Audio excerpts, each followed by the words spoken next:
Good afternoon, class. John here. It's pretty late in the afternoon, and I'm going to put some finishing touches on my day and our time together today in class. I apologize. I didn't think I was going to need to do a screencast to keep us on track for the week, but in light of the activity I've designed for tomorrow, I want to have a little more time in class, so I won't have time to go back and put finishing touches on the things that I began today. So I want to just get back and make a few concluding comments about the Black Death and the important role that it played in mid-14th century Europe, and some of the fallout, both real and some of the fallout, psychological fallout. And so starting here with the objectives, and the objective for today, and I'm gonna just quick move through. If for some reason you weren't there today or you wanted to slow things down from earlier today, you can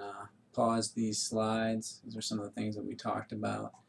And we left off today, we were talking about sort of what were the answers, how did Europeans, how were they able to make peace with this dramatic and traumatic transformation and disruption to European society? And as I started to say at the end of class today, this was a scary time. This was, even scarier than 9/11 2001 for Americans today. And just as Americans on September 11th of 2001, we were looking for answers. We had questions. We were angry. We wanted something done. Justice needed to be served, but of course we didn't really know, even on 9/11, just what justice would look like. It took time to even know where these attacks and threats had come from. So not altogether different, although I would argue for sure in the case of the Black Death, much more traumatic, much more disturbing, and of course back in 1348, 1349, we didn't have the tools and we didn't have the medical theory to understand what was going on. But that didn't keep people from wanting to answer the question. And so answers did emerge, and I mentioned that the Pope actually declared in the Lateran Council in 1348, late 1348, that this was in fact an act of God, that God was displeased, and God was showing his frustration by bringing calamity upon his people. And that was one sort of set. There was one line of answering that involved, this is just rightful retribution for man having lost his way and having failed to live up to the expectations of a, at times, angry God.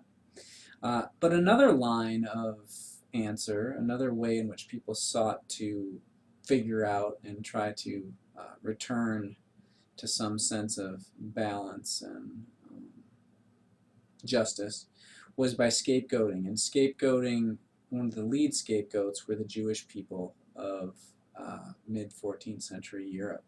And as I was saying, pogroms, which were essentially riots that were conducted and carried out against certain ethnic groups. Almost always when you hear the term pogrom, it's describing riots carried out against Jews. But that wasn't it. There were other ways in which European society rather systematically targeted Jews for their perceived role in the Black Plague. Some thought that the Jews had actually engaged in sabotage by poisoning wells and thereby making everyone sick.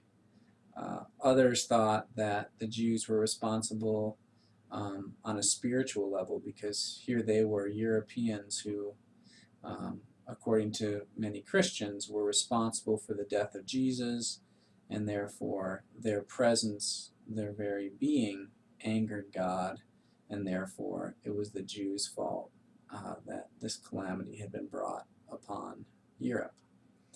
But another explanation for these pogroms and for this anger with the Jews is perhaps a bit more insidious and maybe a bit more strategic. And that is that the Jews, for a variety of reasons, were largely responsible for running the early banks in Europe. And part of this is scriptural.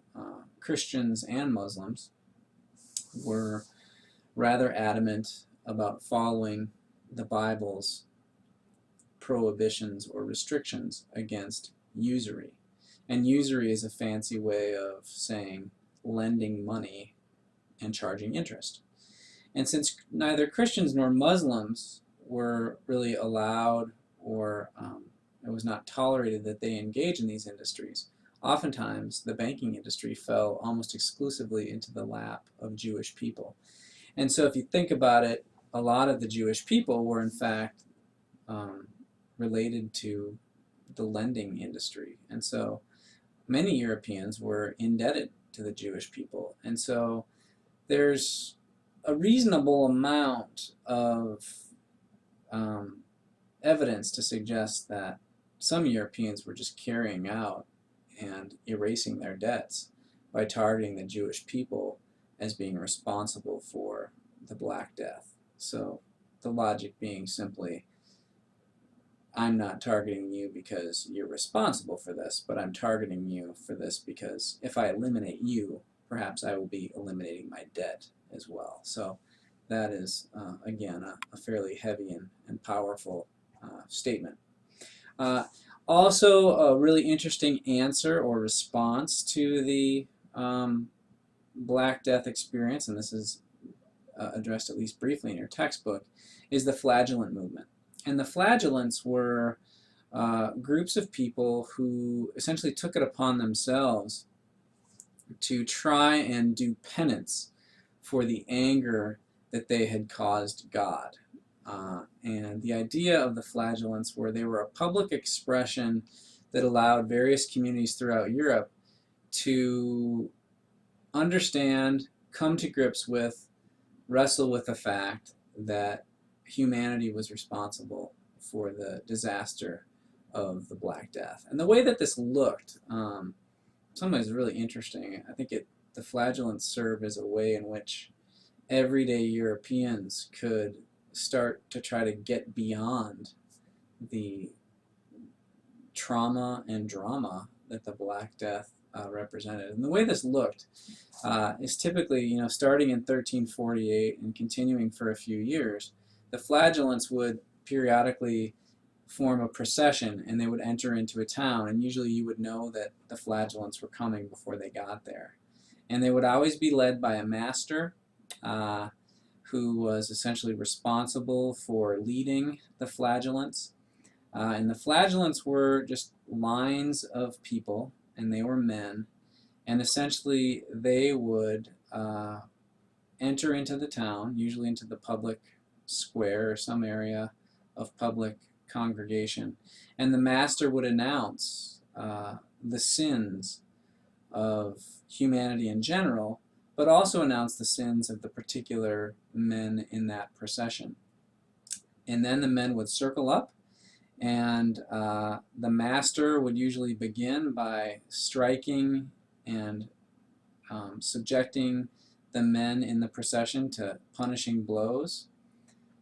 Sometimes kicking savagely, punching, hitting, striking with sometimes sticks, sometimes with whips.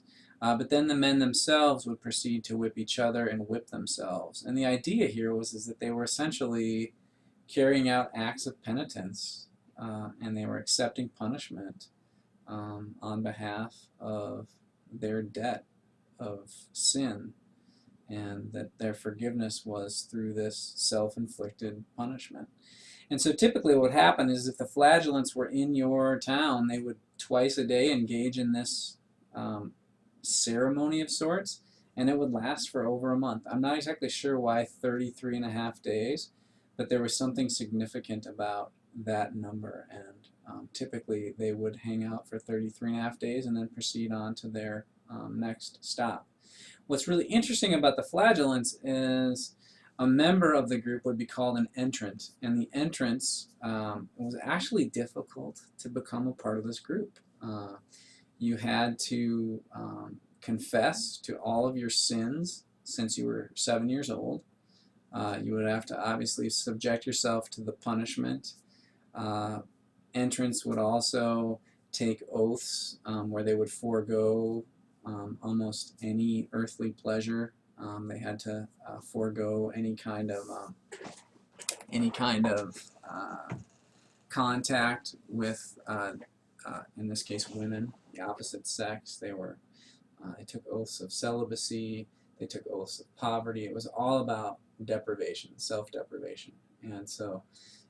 Also, entrants typically had to pay a fee to enter in. So just a really interesting set of obstacles one had to clear to enter into, self-punishing, self-depriving group.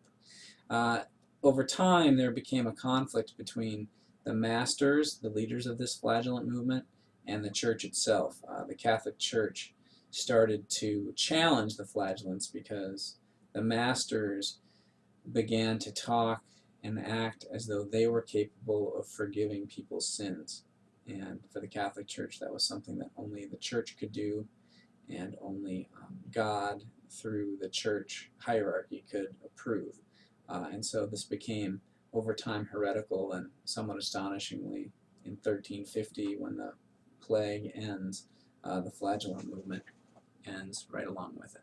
So economic dislocation and social upheaval, you can see a lot of what happened, but the demographic collapse, just the collapse in population, had traumatic and dramatic impacts for Europe. So the population shrunk by as many as half of, as much as 50%. Of course, this affected trade. Trade networks and patterns were put in a long period, decades of delay. Productivity and prosperity suffered. But the one thing, and we touched upon this a little bit, and we'll talk more about it going forward, is that the peasants who had had such a pitiful or lowly position within society prior to the Black Death, they're going to get a little bump out of this, because those who are fortunate enough to survive now find themselves to be in a position for which their services, there's a growing demand. So whenever there's an increased demand and there's a limited supply, I should say, when there's a limited supply of something, in this case peasant labor, there's going to be a greater demand, and greater demand usually results in things like higher pay and lower rent, right? You don't have to compete so much for a place to live or land to occupy, because there aren't many people who are competing with you for that land. So in some ways, this is going to be a really interesting time socially in the social history of Europe, and it's going to favor those of the lower classes, and we'll just have to wait and see where that takes us. All right, tomorrow we'll be beginning a discussion of the Renaissance, and I'll look forward to seeing you then. All right, bye.